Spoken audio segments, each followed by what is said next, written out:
Hi, I'm Kevin Hill, and today I'm going to show you a beautiful winter scene in acrylics. Let's go ahead and start by tinting our canvas.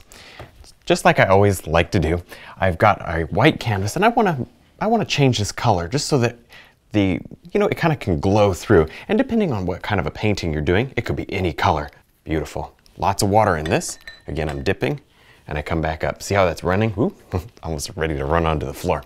And I'm going to tint the whole canvas. I'm going to get a little bit of, well, actually, yeah, just a little bit of blue there and red. About 50-50 mix would be okay for this. I think to this I want to add just a speck of black, just a speck. I like that. And remember, I had just a little moisture in that brush, so I think that works. See how you can pull that around the palette? I like that.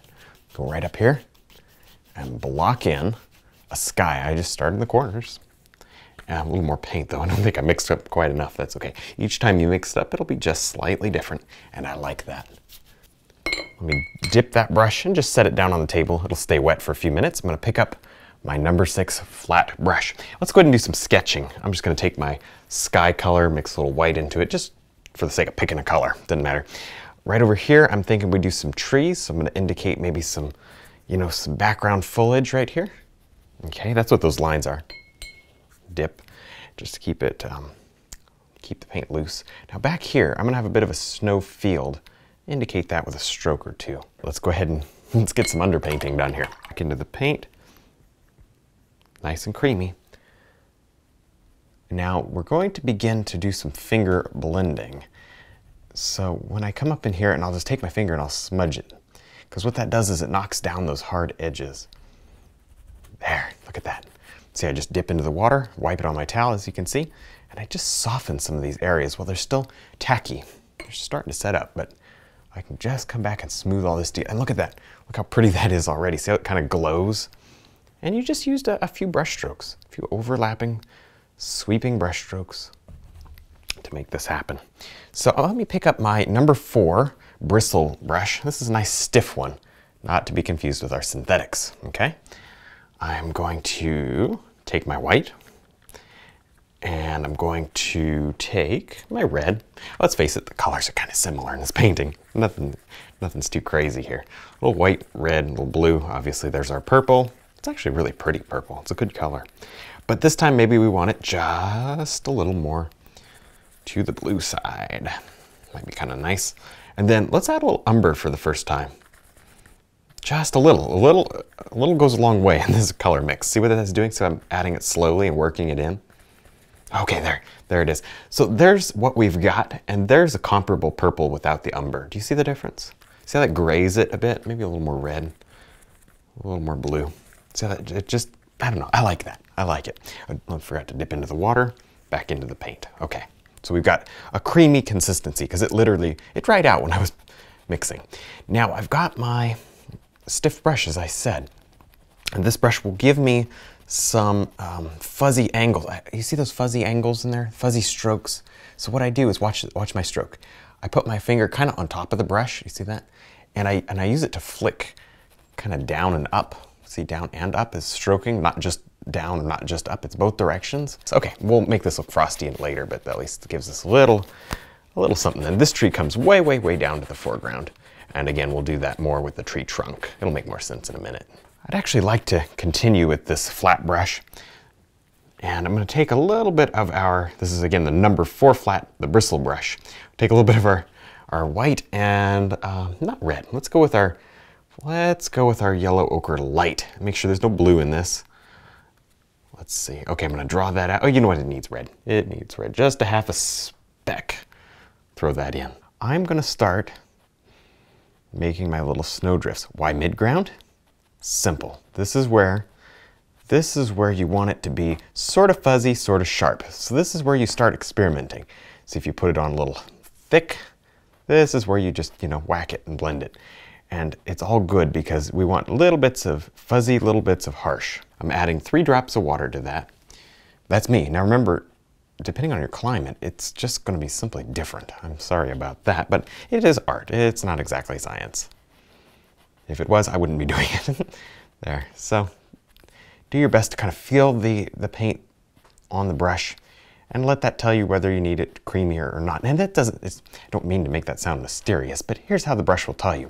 If you're stroking it and nothing's coming off and you keep stroking it, it's really, and when it comes off it's kind of harsh and clumpy, it's telling you there's either not enough paint or not enough moisture. If it comes off and it's like really runny and hard looking, too much moisture or too much paint. So there you go. See, it's not mysterious, you just learn how to do it.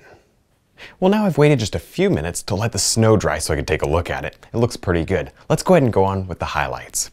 And I'm talking, of course, about the highlights on the trees. I've got my number 4 bristle flat brush, and I'm going to take some of our white. I'm going to go ahead and just do the highlights before the shadows. Do the shadows first, doesn't matter.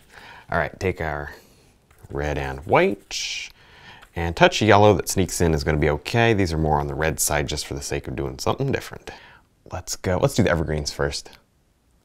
And as we run out of paint, we'll do the other stuff. So I just come into the corner and I just dab and I kind of stroke. And you can kind of bend the limbs. Ooh, see that? You want to do the things like that.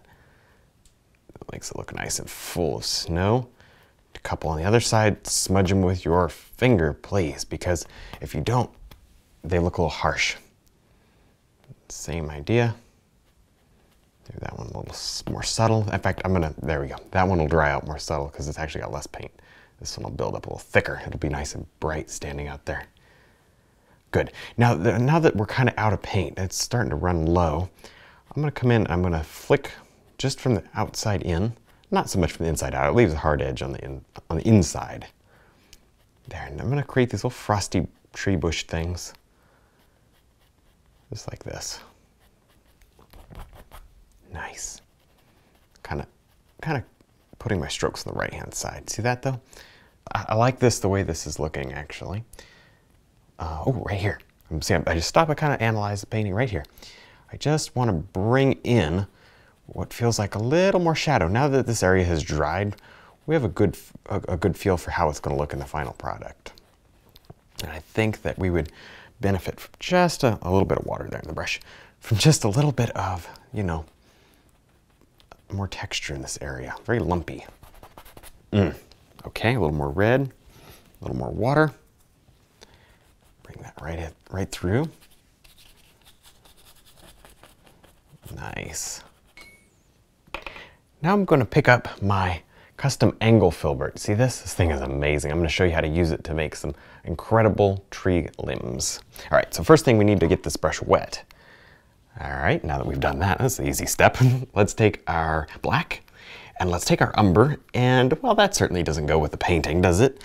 Let's add some red so that at least it goes with the painting. Yeah, there we go. Warm it up a little. That painting's pretty warm. A little blue in there. Why not? Because then at least we're going with the colors, right? I'm going to pull this now to a sharp point, but evenly, because I want that shape of that brush to be intact. And I'd say the consistency on this is somewhere in between, about half the thickness that the paint comes out of the tube at. Does that make sense? All right, now here we go. With that angle bit facing down, I'm going to start at the top here. You can start at the bottom, doesn't matter. I'm going to come down and say I push harder, push harder, push harder, and you start to get these little beautiful tree branches. So that just flows. So you want just enough water that it flows, and then you rotate that brush. Oh, that's nice. You can turn it around. You got a lot of brushes here in one. Okay, so now what I'm going to do is I'm going to wipe my brush out, reload, same color. I'm going to come down, and some of these, let me go the other way as well. This is where this brush really shines. Watch this. Oh my goodness. That is like script liner, small. And I'm going right into our red and blue, or blue and red, whatever. And I think right in there, looks good to me. Throw that up on the canvas.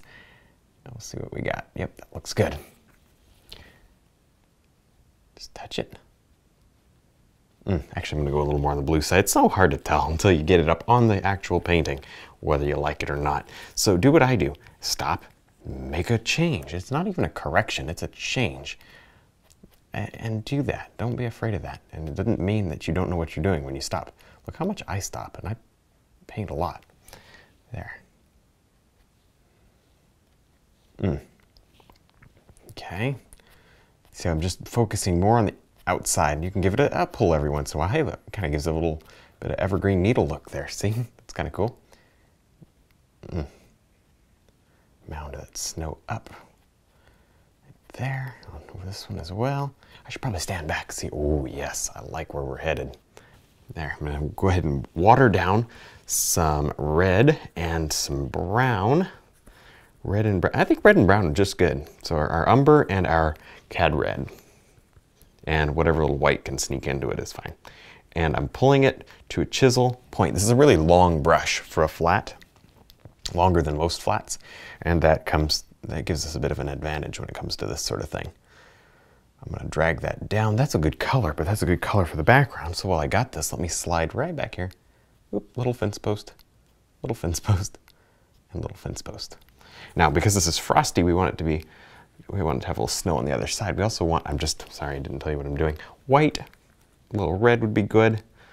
And sometimes I get to where I'm talking, I'm excited and I want to go on, and then I forget to tell you something.